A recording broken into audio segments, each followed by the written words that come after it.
그분들을 위해서 또 여러분들께서 마음을 모아서 계속 기도해 주시고, 또 우리 성도님들 중에 또 가족들 중에 또 이렇게 피해가 입지 않도록 하나님께서 지켜주시고 보호해달라고 계속해서 기도해 주셨으면 좋겠습니다. 사랑 여러분, 오늘 본문 37절 한번 보십시오. 오늘 본문 37절을 보시면 주님이 유대인들을 향하여 말씀을 하시는데, 나도 너희가 아브라함의 자손인 줄 아노라 라고 하십니다. 나도 너희가 아브라함의 자손인 줄 아노라. 지금 주님은 이 말씀을, 지금 주님께서 하신 이 말씀을 보면 주님이 지금 무엇을 인정하고 계시는 거죠? 이 유대인들이 혈통적으로 볼 때 아브라함의 자손이라는 것이 맞다는 겁니다. 그건 내가 인정한다는 겁니다. 하지만 어떤 문제가 있습니까? 이 유대인들이 혈통적으로 아브라함의 자손이라고 해서 영적으로도 무조건 아브라함의 자손이라 할 수 없는 거죠. 즉 영적으로 또는 하나님의 언약 자손이라고 할 수는 없다는 겁니다. 혈통적으로는 그럴 수 있는데 영적으로는 꼭 그렇다고 할 수는 없다는 거죠. 즉 혈통적으로는 아브라함의 자손이라고 인정할 수도 있고 그렇게 맞다 할 수도 있지만 영적으로는 마귀의 자손이 될 수도 있다는 겁니다. 즉 혈통적인 것과 영적인 것, 이것은 항상 서로 같을 수가 없고 다를 수도 있다는 겁니다. 그렇다면 아브라함의 자손, 즉 하나님의 언약 자손인지 아니면 마귀의 자손인지, 이것을 무엇으로 어떻게 구별할 수가 있는 거죠? 이와 관련해서 누가복음 3장 8절은 이렇게 기록합니다. 우리 한번 함께 읽어보겠습니다. 시작. 그러므로 회개에 합당한 열매를 맺고 속으로 아브라함이 우리 조상이라 말하지 말라. 내가 너희에게 이르노니 하나님이 능히 이 돌들로도 아브라함의 자손이 되게 하시리라. 구별하는 기준이 무엇입니까? 회개에 합당한 열매입니다. 이 열매를 내 삶에 맺어져야 어떻습니까? 영적으로도 아브라함의 자손 또는 하나님의 언약 자손이라는 겁니다. 계속해서 마태복음 7장 17절에서 20절까지 우리 한번 한 목소리로 함께 읽어보겠습니다. 시작. 이와 같이 좋은 나무마다 아름다운 열매를 맺고 좋은 나무가 나쁜 열매를 맺을 수 없고 못된 나무가 아름다운 열매를 맺을 수 없느니라. 아름다운 열매를 맺지 아니하는 나무마다 찍혀 불에 던져지느니라. 이러므로 그들의 열매를 그들을 알리라. 아멘.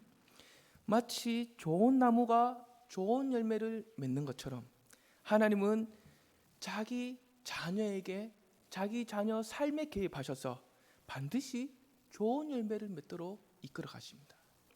이 반면에 마귀의 자녀는 마치 나쁜 나무가 나쁜 열매를 맺는 것처럼 마귀가 미혹하는 대로 이리저리 그냥 끌려다니는 삶을 살다가 결국에는 나쁜 열매를 맺게 돼요. 마지막 심판 때가 되면 삶에서 맺어진 그 열매를 보고 좋은 나무와 나쁜 나무, 양과 염소, 하나님의 자녀와 마귀의 자녀, 이렇게 구별됨을 받게 된다는 겁니다. 계속해서 마태복음 7장 21절을 보시면 이렇게 기록합니다. 우리 함께 읽어보겠습니다. 나더러 주여 주여 하는 자마다 다 천국에 들어갈 것이 아니요 다만 하늘에 계신 내 아버지의 뜻대로 행하는 자라야 들어가리라. 아멘. 이 말씀을 보시면 주여 주여 하는 자마다 다 천국에 들어가는 것이 아니죠. 내 아버지의 뜻대로 행하는 자야 들어갈 수 있다고 합니다. 우리가 이러한 관점으로 볼 때 좋은 열매, 하나님께서 기뻐하시는 좋은 열매, 그 핵심이 무엇이겠습니까? 내 아버지의 뜻대로 행하는 것, 바로 이것이 좋은 열매의 핵심입니다. 앞에서 언급한 회개에 합당한 열매를 맺는 것, 이것도 무엇이겠습니까? 내 아버지 뜻대로 행하는 겁니다. 그러나 지금 이 유대인들을 보십시오. 어떻습니까? 혈통적으로는 아브라함의 자손 또는 하나님의 언약 자손이라고 하지만 내 아버지의 뜻대로 행하는, 즉 좋은 열매를 맺어가는 일이 나타나고 있지 않습니다. 오히려 하나님의 아들이신 주님을 책잡아서 죽이려는, 또 그의 말씀을 믿지 않는, 거부하는, 배척하려고 하는 그런 나쁜 열매를 맺어가고 있다는 거죠. 그 이유가 무엇입니까? 혈통적으로는 그들이 아브라함의 자손일지 몰라도 영적으로는 어떻습니까? 죄의 종이요 마귀의 자녀이기 때문입니다. 계속해서 38절 한번 보십시오. 주님이 말씀하시길 나는 내 아버지에게서 본 것을 말하고, 내 아버지에게서 본 것을 말한다고 하십니다. 그리고 너희는 어떻습니까? 너희는 너희 아비에게서 들은 것을 행한다라고 합니다. 무슨 뜻입니까? 37절에서 기록하고 있는 것처럼 이 유대인들이 주님을 책잡아서 죽이려고 하는 그 궁극적인 이유가 무엇인지에 대해서 말씀하고 계십니다. 그렇다면 그 궁극적인 이유가 무엇입니까? 주님이 그들에게 말씀하시는 내용, 그 내용은 내 아버지에게서 본 것입니다. 즉 하나님으로부터 온 진리라는 거죠. 진리를 전하고 있다는 겁니다. 하지만 이 반면에 유대인들이 행하려고 하는 일, 즉 주님을 채잡아서 죽이려는 일, 이 일은 어떻습니까? 그들의 아비인 마귀에게서 들은 것을 행하려고 하는 거다라는 거죠. 만약에 이들이 혈통적으로나 영적으로나 정말로 아브라함의 자손이라면, 하나님의 언약 자손이라면 어떻게 반응해야 하죠? 42절을 보시면 진리를 전하고 계시는 주님을 어떻게 합니까? 사랑해야 합니다. 하지만 이 유대인들은 너무나 어리석고 무지했기 때문에 자신들이 지금 무엇을 하고 있는지, 누구에 속해서 누구를 따라가고 있는지 이러한 영적인 의미를 전혀 깨닫지 못하고 있다는 겁니다. 그래서 38절 상반절을 보시면 우리 아버지는 아브라함이다라고 합니다. 이것은 주님을 향한 반감의 표현으로 말하고 있는 거예요. 뿐만 아니라 우리 아버지는 아브라함이다라고 하면서 자신들의 그 혈통을 더 강조하는 겁니다. 자신의 혈통을 더 강조해서 잘못된 선민 사상과 우월감을 지금 나타내고 있는 거예요. 이렇게 해서 이들은 무엇을 말하고 싶은 거죠? 우리는 하나님의 언약의 자손이다. 혈통을 강조해서 우리는 하나님의 자손이다. 이걸 말하고 싶은 겁니다. 하지만 실상은 어떻습니까? 주님과 그의 말씀을 거부하고 배척하는 누구의 자손이죠? 마귀의 자손입니다. 사랑하는 여러분, 우리가 세상에 나갈 때 복음을 빼고 한번 나가 보십시오. 복음을 전하지 않고 한번 나가 보십시오. 어떻습니까? 어느 누구든지 쉽게 친해지고 사람들하고 잘 지낼 수 있습니다. 쉽게 만날 수 있고 접근할 수 있고 대화할 수 있고 친해질 수 있는 과정이 너무 많습니다. 그러나 복음을 들고 나가면 어떻습니까? 진리의 말씀을 들고 세상에 나가면 어떻습니까? 평소에 그렇게 친했던 사람도 우리를 거부하거나 배척하는 경우가 있죠. 그 이유가 무엇입니까? 따르고 섬기는 아버지가 다르기 때문입니다. 제 아들 동련이도 평소에 친하게 지냈던 친구들이 있어요. 그래서 너 예수님 알아? 이렇게 물으니까 두 부류로 나눠집니다. 한순간에 어떤 친구들은 예수님을 안 믿는다 하면서 이제 제 아들을 경계하고 피해버리거나 뭘 물어도 이제 대답을 안 해줘요. 벌써 그러더라고요. 근데 또 한 친구들은 나는 예수님 알아, 나는 믿어 하면서 또 자기들끼리 또 뭔가 이렇게 또 교회에서 들은 얘기를 나눈다고 해요. 무엇입니까? 나이가 많든지 적든지 따르고 섬기는 아버지가 다르다는 겁니다. 또 저도 지금까지 사역을 해오면서 여러 교회를 거쳐오면서 크게 두 부류의 사람을 만나게 돼요.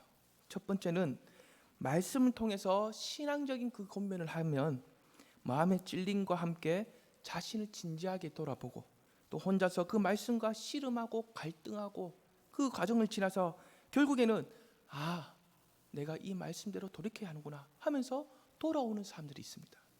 그러나 둘째로 말씀으로 권면하는 저를 피하거나 또 경계하는 사람들이 있어요. 신앙적이면 신앙적일수록 저를 부담스러워하고 좀 심각한 사람들은 공격적으로 대하는 사람도 있습니다. 왜 공격적으로 대하겠습니까? 말씀의 권면을 따르는 것보다 따르게 되면 어떻습니까? 자신들의 잘못을 인정해야 돼요. 근데 자신의 잘못을 인정하고 싶지 않는 마음이 더 큰 겁니다. 이러한 사람들에게는 대부분이 주님의 말씀이 들어갈 자리가 없습니다. 이처럼 말씀에 대한 반응을 보아서도 따르고 섬기는 아버지가 다르다는 것을 우리는 발견할 수 있습니다. 계속해서 39절 하반절을 보십시오. 주님은 또 어떤 말씀하십니까? 너희가 아브라함의 자손이면 아브라함이 행한 일들을 할 것이다 라고 합니다. 무슨 뜻입니까? 너희가 아브라함의 자손이라면 마땅히 아브라함이 행한 일들을 해야 된다는 겁니다. 그렇다면 아브라함이 행한 일들, 그건 어떤 것을 의미합니까? 그것은 바로 제가 앞에서 언급했던 것처럼 진리를 바르게 깨닫고 좋은 열매를 맺어가는 것, 또는 내 아버지의 뜻대로 행하면서 살아가는 것, 바로 이것을 의미합니다. 여기서 우리가 기억할 것은 무엇입니까? 진리를 바르게 깨닫고 좋은 열매를 맺어가는 것, 이것은 우리 스스로 노력하거나 우리 스스로 뭔가 열심을 내거나 우리가 뭔가 실천을 강조해서 되는 것은 아닙니다. 그렇게 해서 맺어지는 열매는 아닙니다. 그 열매를 맺게 하시는 성령이 우리의 삶에 개입하셔서 간섭하시고 일하시고 다스려 가심, 그래서 가능하게 맺히는 것이 이 열매입니다. 이것을 다르게 표현하자면 영적인 아브라함의 자손이라면 어느 누구든지 하나님이 기뻐하시는 좋은 열매를 맺어갈 수밖에 없다는 겁니다. 좀 더 구체적인 예를 들면 이런 거예요. 어느 날 아무런 예고도 없이 하나님이 아브라함 삶에 개입하셔서 이렇게 말씀하십니다. 너는 너의 고향과 친척과 아버지의 집을 떠나 내가 내게 보여줄 땅으로 가라. 아브라함의 입장에서 한번 생각을 해보십시오. 갑자기 전능하신 하나님이 나타나셨습니다. 그리고 그에게 말씀을 하십니다. 하나님이 가라고 하신 곳이 정확하게 어딘지도 잘 모르겠습니다. 또 안전한 고향을 떠나 다른 지역으로 간다는 것은 자신의 생명이 위협을 받을 수도 있는 상황입니다. 그래서 아브라함의 입장에서 보면 어떻습니까? 너무나 갑작스럽고 당혹스럽고 너무나 혼란스럽고 복잡합니다. 상식적으로 전혀 이해할 수도 없습니다. 하지만 그 많은 고민과 갈등 끝에 상고하는 그 아버지의 그 말씀을 듣고 상고한 끝에 어떤 선택을 했습니까? 주신 말씀대로 믿고 순종하는 그 선택을 하게 됩니다. 이것은 곧 하나님이 그의 삶을 간섭하시며 다스리고 계신다는 증거이죠. 또 어느 날 하나님이 아브라함에게 나타나셔서 백세에 난 이삭을 내게 제물로 바치라고 하십니다. 이때 아브라함의 입장에서는 어떻겠습니까? 그래, 하나님의 말씀과 기꺼이 바쳐야지, 이렇게 했겠습니까? 아니죠. 사람인데 누가 그렇게 하겠습니까? 아브라함도 사람인데 이건 말도 안 되죠. 하나님의 말씀을 전혀 이해할 수 없고 받아들이기가 힘듭니다. 내 자식을 바쳐라고 해보세요. 바칠 수 있습니까? 힘들어요. 하나님이 나에게 왜 이런 말씀을 하셨을까? 왜 이렇게 힘들게 이런 요구를 하실까? 하면서 정말로 많은 갈등과 고민이 내면에서 막 폭발적으로 일어나고 있겠죠. 그러나 그에게 무엇이 있습니까? 자신의 불신과 연약함 가운데서도 하나님이 다시 일으켜 주시는 그 지난 날의 경험과 추억이 그에게 있습니다. 그 경험과 추억을 떠올리면서 무엇을 발견하게 되죠? 약속을 이뤄가시는, 또 나의 연약한 가운데도 다시 이렇게 세워주시는 하나님, 그 신실하신 하나님을 발견하게 된 거죠. 그래서 하나님이 이삭을 통하여 언약을 이루겠다고 하셨다면 내가 이삭을 죽인다 할지라도 다시 살릴 수 있는 분이라는 것을 믿게 되는 겁니다. 그 믿음의 결과가 무엇입니까? 이삭을 바치려는 하나님께 순종입니다. 이것도 역시 무엇입니까? 하나님이 그의 삶에 간섭하시며 다스리고 계시다는 증거죠. 사랑하는 여러분, 제가 말하고 싶은 것은 아브라함의 입장에서 볼 때 하나님이 전혀 이해할 수 없는 말씀과 명령을 주셨지만 때로는 그 말씀을 배척하고 싶고 거부하고 싶지만 때로는 내 마음을 너무 불편하게 만들고 있지만 그럼에도 불구하고 아브라함은 그 말씀 앞에서 많은 고민과 갈등을 했고 또 지난날의 추억을 통해 자신의 삶에 개입하신 하나님이 어떤 분이신지 알게 되었고 또 하나님이 이렇게 말씀하신 것은 분명히 어떤 이유가 있다, 어떤 이유가 있기 때문에 이렇게 말씀하셨다는 것을 깨달았다는 겁니다. 그 결과로 아브라함은 주신 말씀을 다 이해하지 못해도 받아들여서 믿음으로 순종하고 있다는 거죠. 즉 내 아버지의 뜻대로 행하는 선택, 좋은 열매를 맺어가는 선택, 그것을 하고 있다는 겁니다. 바로 이것이 하나님이 그의 삶에 개입하신 결과로서 나타나는 아브라함이 행한 일들입니다. 사랑하는 여러분, 우리가 이러한 관점으로 볼 때 아브라함의 자손이라고 하는 이 유대인들, 이 유대인들은 주님의 말씀을 듣고 나서 어떻게 반응해야 합니까? 마땅히 아브라함이 행한 일들을 따라야 되죠. 다시 말하자면 자신들의 전통과 자신들의 경험과 지식과 감정에 의해서 주님의 말씀을 배척하고 등을 치는 것이 아니라 그 말씀을 깊이 상고해 봐야 합니다. 그 말씀과 충돌이 일어나더라도 피하는 것이 아니라 그 말씀 앞에서 과연 마치 베레아 사람들처럼 그 말씀이 그러한가 고민했어야 됩니다. 또 주님이 행하신 많은 일들, 이적들을 돌아보면서 주님이 하나님의 아들이심을 깨닫고 동시에 믿음과 순종의 반응을 했어야 합니다. 아브라함처럼. 하지만 이러한 열매가 없다면 그들이 누구의 자손이라는 거죠? 마귀의 자손이라는 겁니다. 여기서 중요한 것은 이 세상 모든 사람은 영적인 아브라함의 자손이든지 아니면 마귀의 자손이든지 이 둘 중에 하나만 속해서 살아가고 있다는 겁니다. 중간은 없습니다. 중간의 영역은 없습니다. 하나님의 자손이냐 마귀의 자손이냐 이 둘 중에 하나뿐이라는 겁니다. 이와 관련해서 요한 1서 3장 8절에 의하면 이렇게 기록합니다. 죄를 짓는 자는 마귀에게 속했다. 또 로마서 3장 23절에는 이렇게 기록합니다. 모든 사람이 죄를 범했다. 한번 연결해서 한번 생각해 보십시오. 죄를 짓는 자는 마귀에게 속했고 모든 사람은 죄를 범했다고 합니다. 여기서 우리는 무엇을 발견할 수 있습니까? 우리도 처음에는 어떻습니까?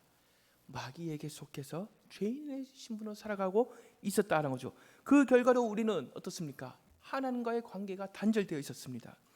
진리의 말씀, 그 고귀한 진리의 말씀을 내 것으로 받아들이지 못했습니다. 하나님을 향해서 원망과 불평을 쏟아냈고 등을 보이며 배척을 했습니다. 마귀의 거짓된 명령에만 복종할 수밖에 없었습니다. 이렇게 무익한 우리는 영적인 아브라함의 자손, 하나님의 언약 자손이 될 만한 그 어떠한 자격과 조건도 없었습니다. 그럼에도 불구하고 하나님은 어떻게 하셨습니까? 무익한 우리를 창세 전부터 사랑받는 자녀로 선택하여 주셨습니다. 동시에 우리의 아버지가 되어 주시기로 작정을 하셨습니다. 이 일을 이루시기 위하여 하나님은 이 땅에 누구를 보내주십니까? 하나님의 아들이신 예수 그리스도, 그 예수 그리스도를 이 땅에 보내주셨다는 거죠. 이 땅에 오신 그 예수 그리스도는 아무런 죄가 없는 분이셨습니다. 하지만 무익하고 죄 덩어리에 불과한 우리를 위하여 십자가에 달려 대신 죽으셨다는 거죠.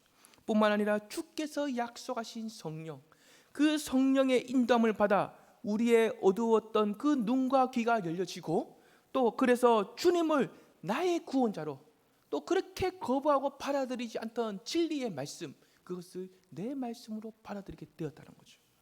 그렇다면 그 결과가 무엇입니까? 하나님을 어떻게 부르죠? 나의 아버지로 부르게 됩니다. 내 안에서 내주하시는 성령을 통해 또 좋은 열매를 맺어가게 됩니다. 하나님의 품 안에서 영원토록 변함이 없는 참된 사랑과 자유, 이것을 마음껏 누리면서 살아가게 되는 거죠. 이것을 한마디로 말하자면 무익한 우리가 하나님께 속한 자가 되었다는 겁니다. 누구를 통해서 이렇게 되었습니까? 예수 그리스도를 통해서. 한번 따라서 해보시겠습니다. 나는 하나님께 속했습니다. 정말 맞습니까? 그럼 좀 더 크게 하셔야 돼요. 나는 하나님께 속했습니다. 나는 하나님께 속했습니다. 아멘이십니까? 네. 우리는 누구에게 속했습니까?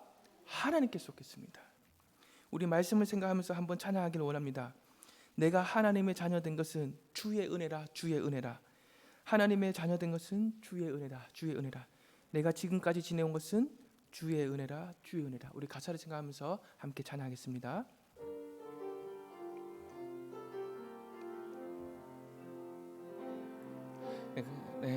지금까지 지내온 것은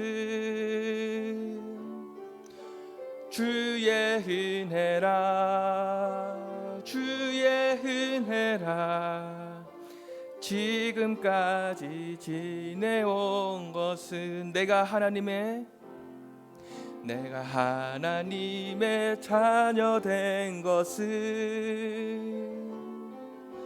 주의 은혜라, 주의 은혜라.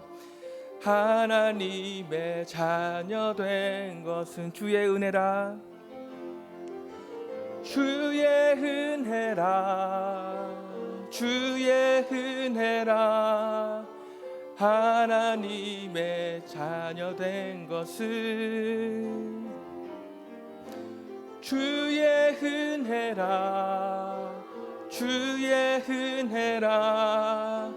하나님의 자녀. 2절입니다. 내가 하나님의 자녀 된 것은, 내가 하나님의 자녀 된 것은 주의 은혜라, 주의 은혜라. 하나님의 자녀 된 것. 주의 은혜라, 주의 은혜라. 주의 은혜라, 주의 은혜라. 하나님의 자녀 된 것은 주의 은혜라, 주의 은혜라. 하나님의. 3절입니다. 내가 이 자리에 서 있는 것은, 내가 이 자리에 서 있는 것은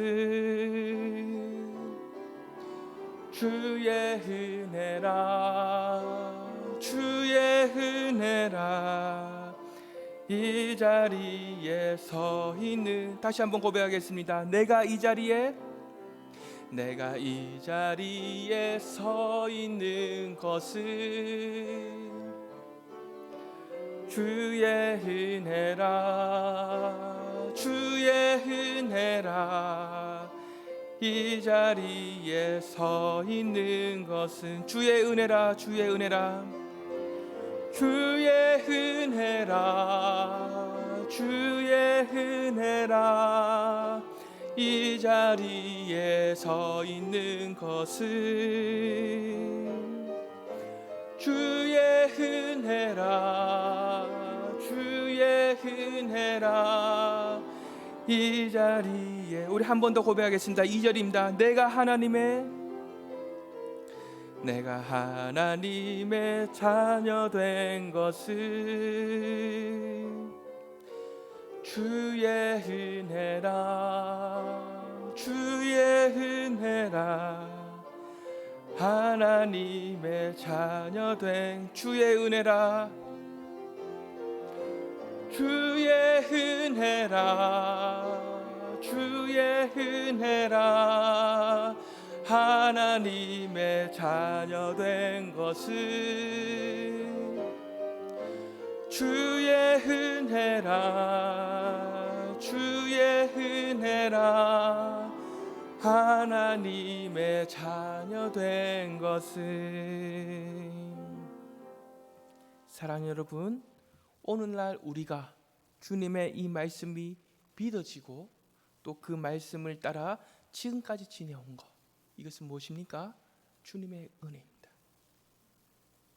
우리가 하나님의 자녀 된 것도, 지금 이 시간 이 자리에 함께 모여 있는 것도 모두 다 무엇입니까? 주님의 은혜입니다. 내 삶에서 하나님의 자녀답게 살려는 그 몸부림과 흔적, 그것도 주님의 은혜입니다.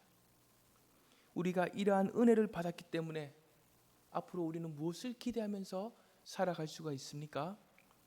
우리의 남은 삶, 앞으로 남아있는 우리의 삶, 그 삶도 하나님께 속한 자로 살아가게 하는 하나님의 인도하심과 축복하심, 바로 이것을 우리는 기대하면서 살아갈 수가 있습니다. 우리가 이러한 기대를 갖고 살아갈 때 하루하루가 새로워지고 또 하루를 사는 의미와 보람, 이것도 발견하게 된 겁니다. 이것이 무엇입니까? 신앙생활입니다. 신앙생활은 다람쥐가 마치 그 쳇바퀴에 돌듯이 지루하고 재미없고 그런 것이 아닙니다.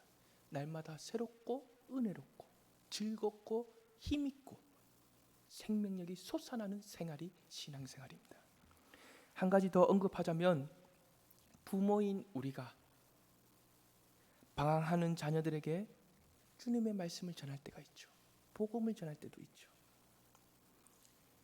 주님의 말씀을 전할 때 우리의 사랑하는 자녀들이 지금 당장에는 그들이 그 말씀을 다 동의할 수 없고 다 이해할 수 없고 믿을 수도 없다 해도 오늘 본문에 등장하고 있는 이 유대인들처럼 완강하게 거부하지 않는다면 어떻습니까?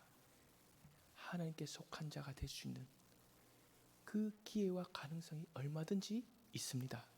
아멘이십니까? 그 이유가 무엇인지 아십니까? 47절을 보십시오.